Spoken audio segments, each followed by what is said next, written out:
El blues, la música del delta del Mississippi, fruto de las comunidades negras del sur de los Estados Unidos, nacido entre la melancolía y la tristeza. Se desarrolló a través del spiritual, las canciones de trabajo y los gritos de campo. La frase de blues hace diferencia a los Blue Devils, diablos azules, espíritus caídos portadores de la tristeza. Pero tener el blues significa descender a las profundidades sin temor a lo que allí se esconda.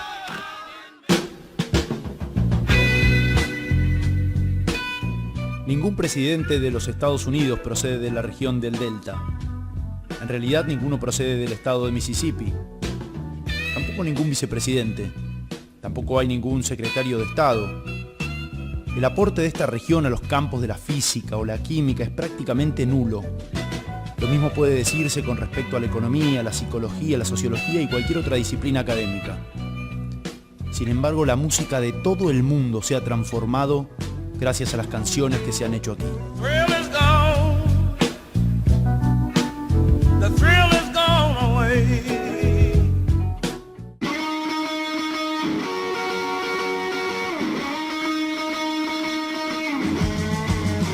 Al caer la noche, durante 1 hora y por hora 60, compartiremos canciones, entrevistas e invitados especiales. Si están de acuerdo, la llamaremos la Hora del Blues. Soy Ignacio Di Tulio. Los invito al Blues Café.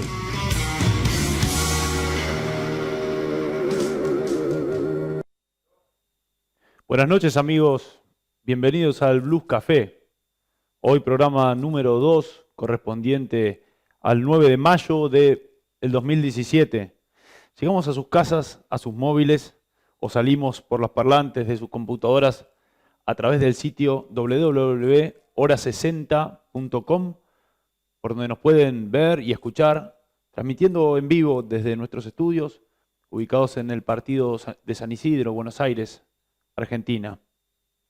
Contamos hoy con la ayuda, la mano de nuestro amigo Marcos Chechuica en la operación técnica, y les recordamos que si quieren comunicarse con el programa, pueden hacerlo a través de distintos medios. Pueden escribirnos al mail pintadoconcorcho@gmail.com, o bien a través de la página del programa, que es hora60.com, que estamos en Facebook, y de la página de Facebook Blues Café, emisora.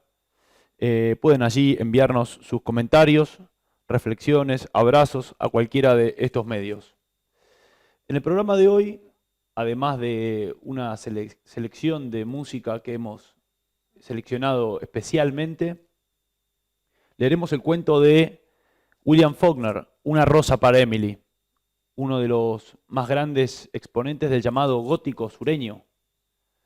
Faulkner, nacido en 1897, fue el creador además del espacio literario, el primer espacio literario, Yoknapataufa, un lugar inspirado en New Albany, en Jefferson, en toda la parte sur, el zócalo de los Estados Unidos. En este relato, seleccionado como uno de los mejores del siglo XX, Faulkner da cuenta de un montón de habilidades narrativas, como la ruptura de la temporalidad, de la unidad temporal, haciendo una diferencia sustancial entre la historia por un lado y el relato. Además presenta una constante en su obra, que es la división de clanes, algo que va a repetir en sus novelas como Absalom, Absalom, Santuario y Luz de Agosto. Antes de pasar al relato, saludamos a nuestros amigos, queridos oyentes que nos escuchan desde distintas partes del país.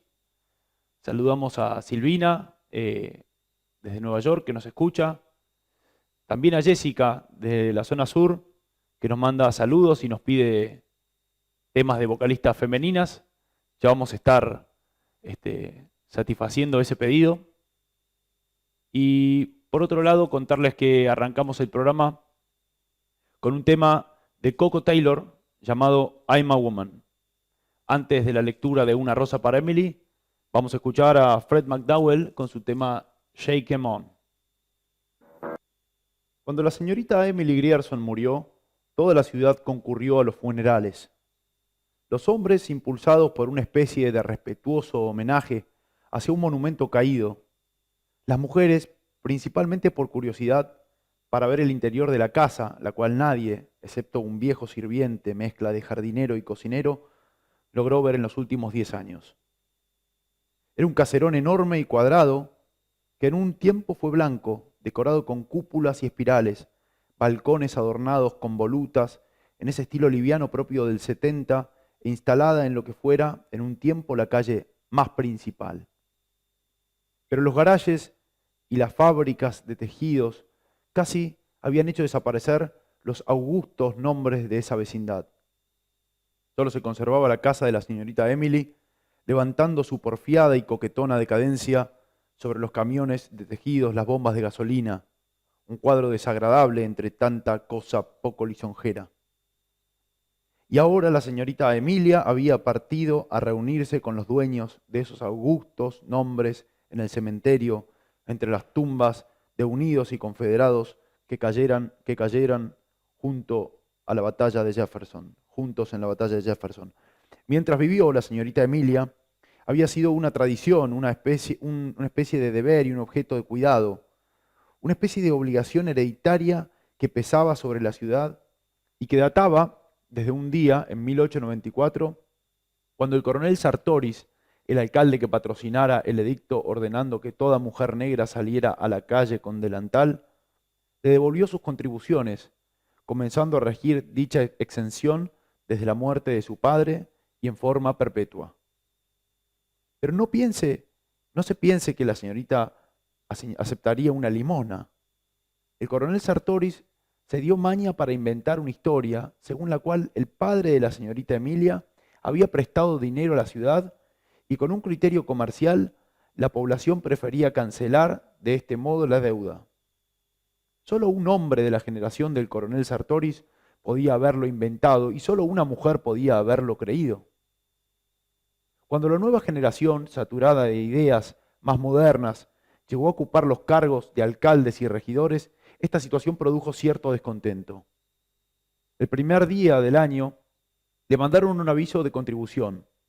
Llegó febrero y ella no daba señales de vida. Le escribieron una carta formal pidiéndole que se apersonara ante el gobernador cuando pudiera. Una semana más tarde, el mismo alcalde le escribió ofreciendo pasar a buscarla o mandar su coche con idéntico objeto, y recibió como respuesta una nota en un papel de forma arcaica, con letra fina y ágil, pero apenas perceptible, con la indicación de que ella había dejado de salir del todo a la calle. Dentro estaba incluida la nota de contribución sin otro comentario. Llamaron los concejales a reunión extraordinaria. Se designó una comisión que fue a golpear esas puertas que desde que ella dejara de dar lecciones de pintura china, 8 o 10 años atrás, nadie logró traspasar. Un viejo negro los hizo pasar a un oscuro vestíbulo donde una escalera conducía hacia sombras aún más densas. Olía todo a polvo y desuso. El negro los condujo al salón. Los muebles eran pesados y de cuero.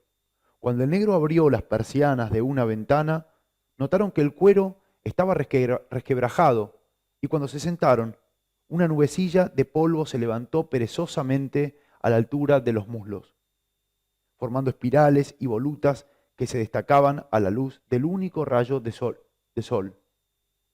Sobre un deslucido y dorado caballete, delante de la chimenea se veía un retrato del padre de la señorita Emilia. Se levantaron cuando ella entró. Era una mujer pequeña, gorda, vestida de negro, con una cadenilla de oro que descendía por el pecho para desaparecer debajo del cinturón, apoyada en un oscuro bastón con una deslucida empuñadura de oro. Su esqueleto era magro y pequeño, tal vez debido a eso lo que en otros habría sido solo cierta gordura, era en ella destacada obesidad. Parecía que estuviera hinchada como un cuerpo largo, tiempo sumergido en aguas detenidas y de ese mismo pálido matiz. Sus ojos, perdidos en los adiposos pliegues de su cara, parecían dos pequeños trocitos de carbón aprisionados en sendos montones de masa. Iban de un visitante a otro a medida que cada uno expresaba su cometido. Ni siquiera los invitó a sentarse. Permaneció junto a la puerta y los escuchó silenciosamente, hasta que la situación llegó a un punto embarazoso. Entonces percibieron perfectamente el tic-tac del reloj invisible al extremo de la cadena de oro. Cuando habló, su voz sonó fría y cortante. Yo no debo contribuciones en Jefferson. El coronel Sartoris me lo explicó. Tal vez uno de ustedes obtenga acceso a los registros de la ciudad y pueda satisfacerse por sí mismo. Pero si lo hemos hecho, somos las autoridades de la ciudad, señorita Emilia. ¿No recibió usted una nota del gobernador firmada por él mismo? Recibí un papel, sí, dijo la señorita Emilia. Quizá él se considere el gobernador. Yo no pago contribuciones en Jefferson. Pero si no hay nada que lo justifique en los libros, vea usted, nosotros debemos guiarnos por ellos. Hablen con el coronel Sartoris. Yo no pago impuestos en Jefferson. Pero señorita Emilia, hablen con el coronel Sartoris. El coronel Sartoris había muerto hacía casi 10 años. Yo no pago impuestos en Jefferson. Toby, el negro apareció entonces. Conduce a estos caballeros a la puerta. De esta manera, ella los derrotó por completo, tal como había derrotado a los padres de los concejales 30 años atrás, con relación a la cuestión del olor. Esto tuvo lugar 2 años después de la muerte de su padre y poco después que su novio, con quien la gente pensaba que terminaría casándose, la abandonara. Después de la muerte de su padre, salía muy poco. Cuando su novio la hubo abandonado, se hizo casi imposible verla del todo. Algunas damas tuvieron el valor de golpear a su casa, pero no fueron recibidas y la única señal de vida la daba el negro, en esos años un joven que andaba siempre con un canasto de compras. Como si un hombre fuera, quien fuera, pudiera conservar limpia una cocina y asear una casa correctamente, decían las señoras, de modo que no se asombraron cuando comenzó a esparcirse el mal olor. Fue este un nuevo contacto entre el mundo grosero y pleno y los elevados y poderosos Griersons. Una vecina se quejó al alcalde, el juez Stevens, de 80 años. ¿Pero qué quiere que haga yo, señora?, había dicho. Pues dé usted las órdenes necesarias, replicó la mujer. ¿Acaso no hay ley? Estoy seguro de que ello no será necesario, dijo el juez Stevens. Se debe probablemente a alguna culebra o rata que el negro ha matado en el patio. Hablaré con él. Al día siguiente, recibió 2 nuevos reclamos. Uno de un hombre que vino a suplicarle tímidamente. En verdad, debemos hacer algo, señor juez. Yo sería el último en el mundo en molestar a la señorita Emilia, pero tenemos que hacer algo. Esa noche se reunió el municipio, 3 barbagrises y un hombre más joven de la nueva generación. Es muy sencillo, dijo este último. Mándele una carta ordenándole que haga limpiar su casa. Denle un tiempo limitado para ello, y si no lo hace, santo cielo, señor, dijo el juez Stevens, ¿se atrevería usted a acusar a una señorita de oler mal? De manera que al día siguiente, cuando de la medianoche 4 hombres cruzaron el patio de la señorita Emilia y vagaron alrededor de la casa como vulgares malhechores, olfateando las bases del edificio y las aberturas del sótano, mientras uno de ellos realizaba ciertos movimientos que imitaban perfectamente a un sembrador, metiendo su mano en un saco que colgaba de su hombro. Rompieron la puerta del sótano y espolvorearon cal sobre todas partes y en los edificios exteriores. Mientras cruzaban de nuevo el prado, una ventana que había estado apagada se encendió y por ella apareció la señorita Emilia, la luz a sus espaldas y el torso erguido, dando la impresión de ser un ídolo. Se arrastraron en silencio y saltaron como langostas los árboles que daban a la calle. Después de unas 2 semanas, el olor desapareció. Fue entonces cuando la gente comenzó a sentir verdadera compasión por ella. La gente recordaba a la anciana señora Wyatt, tía abuela de ella, que había enloquecido completamente, y creían que los Griersons se consideraban más de lo que en realidad eran. Ninguno de los jóvenes de la ciudad resultaba suficientemente bueno para la señorita Emilia. Ya los vecinos se habían habituado a considerarlos como un retablo. La señorita Emilia, una esbelta y blanca figura, al fondo, su padre, una fulgurante silueta en el primer plano, con la espalda hacia ella, y oprimiendo una fuste en su mano, ambos enmarcados por el sombrío umbral de la puerta principal. De modo que cuando llegó a los 30 años, siendo todavía soltera, la gente se sintió, si no exactamente complacida, por lo menos vindicada. Aún con la demencia en la familia, ella no hubiera despreciado todas sus oportunidades, si ésta en realidad no se hubiera materializado. Cuando su padre murió, circuló el rumor de que todo lo que él le había dejado era la casa, y en un sentido la gente se alegró. Pero después llegaron a sentir compasión por la señorita Emilia, sola y pobre. Ella se podría humanizar pronto. También conocería ahora lo que es la preocupación del alterarse por unos peniques de más o de menos. Al día siguiente de su muerte, todas las damas se dirigieron a la casa para expresarle su condolencia, como era la costumbre. La señorita Emilia las recibió en la puerta vestida como siempre y sin señal ninguna de dolor. Les aseguró que su padre no había muerto. Repitió esto mismo por 3 días, sin hacer caso de los pastores y de los médicos que procuraban convencerla para que los dejara disponer del cuerpo. Cuando estaban a punto de recurrir a la ley y a la fuerza, su resistencia se desmoronó y enterraron rápidamente a su padre. No creían que entonces se encontrara demente. Se les ocurrió que era lo único que podía haber hecho. Recordaban todos los pretendientes que su padre había ahuyentado y se hacían cargo de que, pobre como quedaba, necesariamente se adhería a que la despojara de toda ternura. Estuvo un largo tiempo enferma. Cuando reapareció, llevaba el pelo corto, lo cual le daba una apariencia infantil, semejando de lejos uno de esos ángeles que exhiben las iglesias en vidrios de colores, un tanto trágicos y serenos. La ciudad había concertado un contrato para pavimentar las aceras, y en el verano posterior a la muerte de su padre comenzaron el trabajo. La compañía constructora se hizo presente con negros, mulas y maquinarias y un capataz llamado Homer Barron, un verdadero yanqui, hombre grande, oscuro, listo, con voz gruesa y ojos más claros que su cara. Los muchachitos lo perseguían en grupos para oírlo maldecir a los negros, que cantaban al compás de sus picotas. Pronto llegó a conocer a toda la ciudad. Por donde aparecía un grupo de hombres riendo a carcajadas, Homer Barron estaba en el centro del mismo. Poco a poco se lo comenzó a ver en compañía de la señorita Emilia, los domingos por la noche, en el coche de ruedas amarillas tirado por la pareja de bayos alquilados en el establo. En un principio, la gente se alegró de que la señorita Emilia demostrara algún interés, mientras que las mujeres de edad decían: por cierto, una Grierson no pensará seriamente en un norteño, en un jornalero. Pero había otros, más ancianos aún, que decían que ni el dolor podía inducir a una dama de verdad a obligar, que nobleza obliga, sin usar, por cierto, estos términos.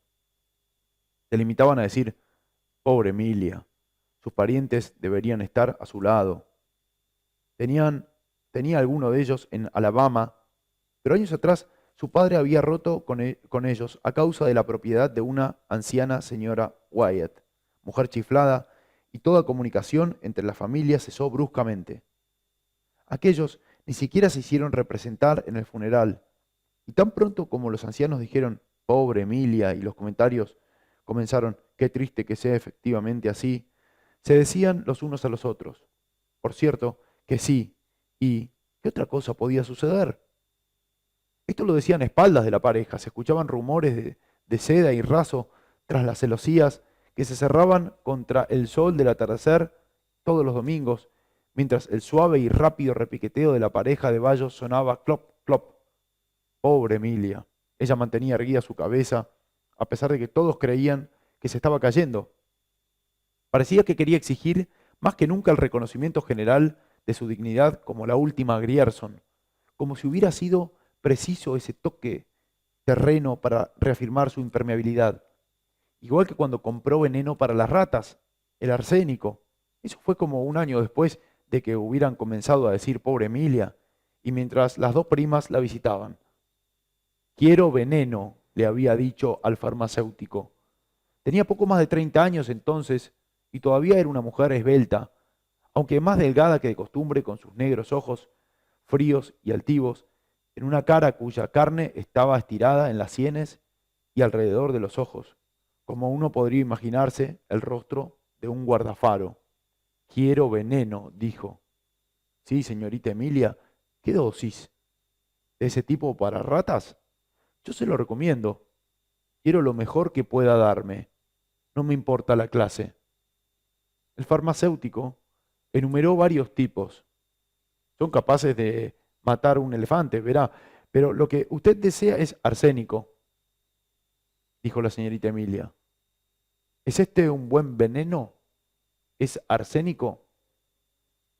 Sí, señorita. Pero lo que usted quiere es... Yo quiero arsénico, insistió la señorita Emilia. El farmacéutico la miró. Ella le devolvió la mirada, erguida, con el rostro como una bandera estirada. Pero por cierto, dijo el individuo, si es eso lo que usted desea. Pero la ley exige que usted diga para qué lo necesita.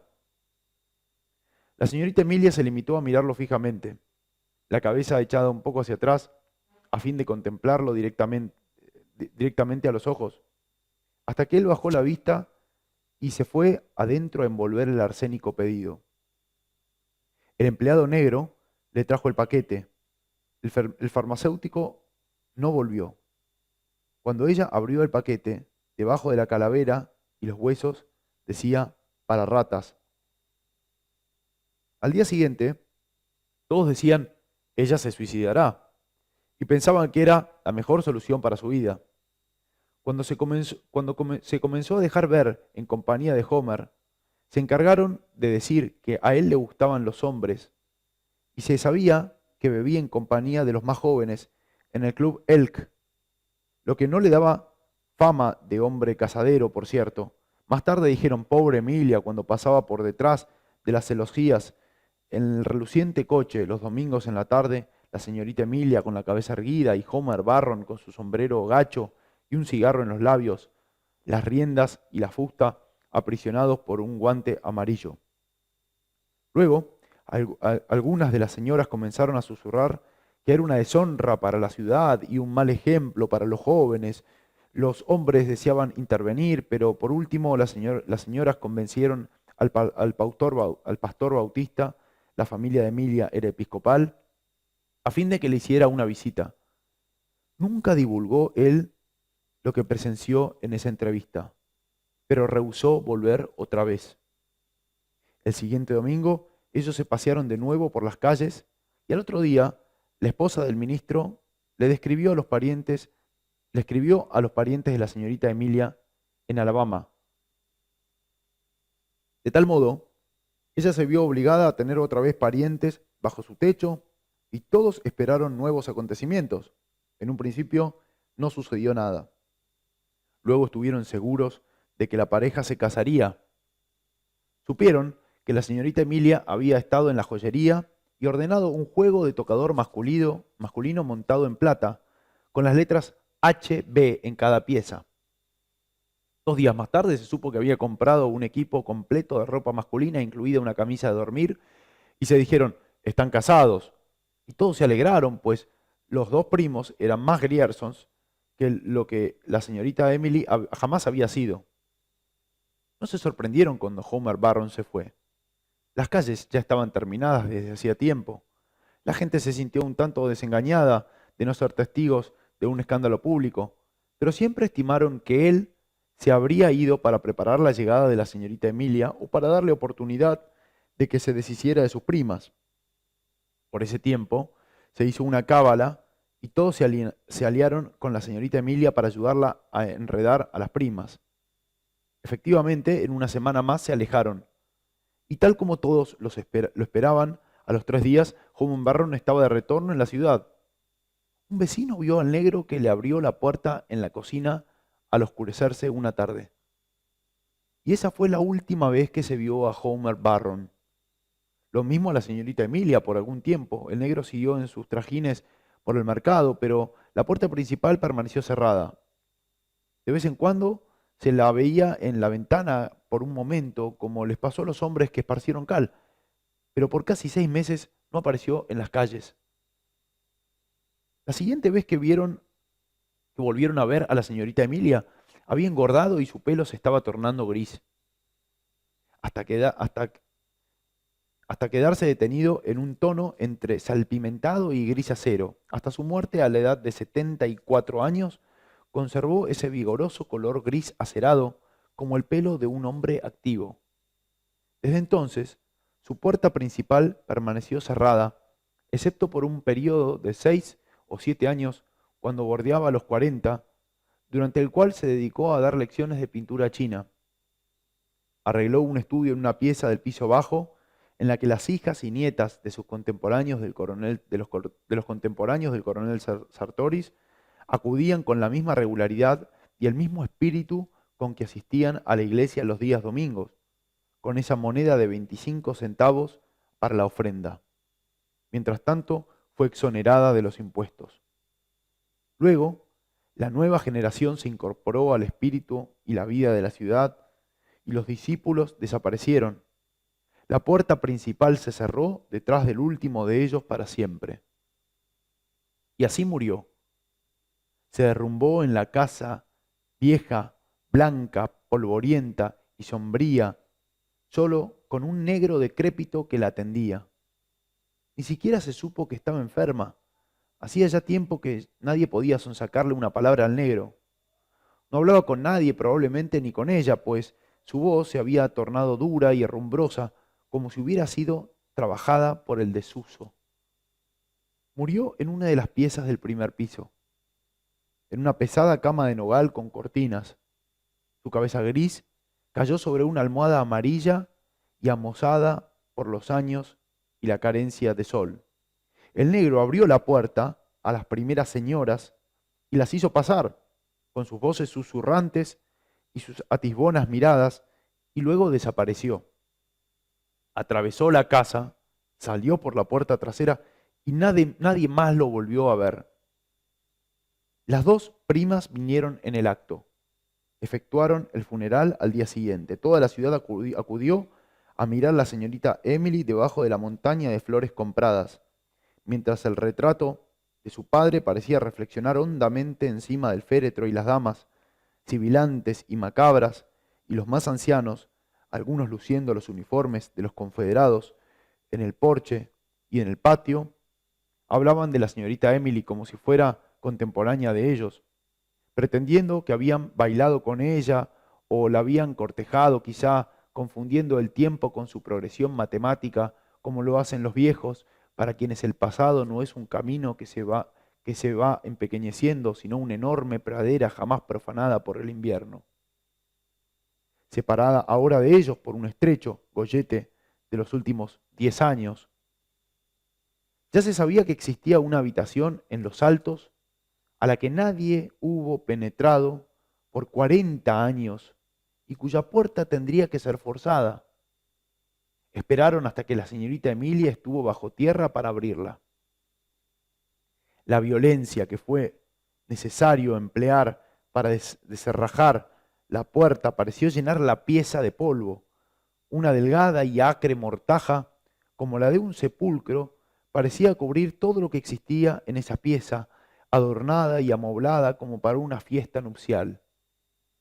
Sobre las cortinas de damasco, de un color rosado desteñido, sobre las luces rosadas, sobre el peinador, sobre el delicado juego de cristal y el tocador masculino, cuyas piezas revestidas de plata estaban tan deslucidas que el monograma apenas se dibujaba, entre todo esto emergían un cuello y una corbata, como si recién hubieran sido quitados, los cuales, al ser levantados, marcaron una pálida medialuna sobre el polvo.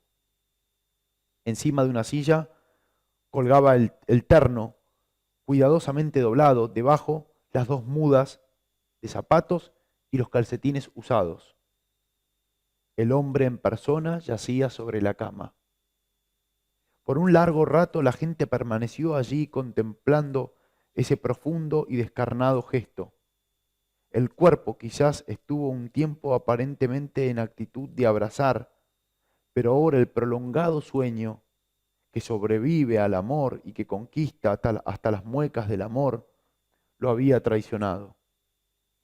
Lo que de él quedaba, debajo de lo que se conservaba de su camisa de dormir, había llegado a confundirse con la cama en que yacía, y sobre él y sobre la almohada vecina se percibía esa delgadísima capa tejida por el imperioso mandato del polvo. Luego notaron en la segunda almohada la hendidura formada por el peso de una cabeza. Alguien levantó algo de ella e inclinándose aún más, siempre con ese polvo invisible que penetraba por sus narices, percibieron una larga trenza de cabello gris acero.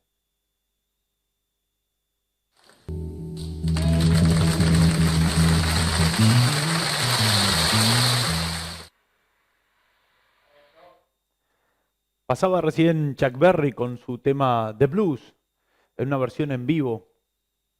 Chuck Berry es considerado padre del rock and roll, recientemente fallecido, en un tema eminentemente bluesero. Al decir de Muddy Waters, "The blues had a baby and his name was rock and roll". El blues tuvo un hijo y su nombre fue rock and roll.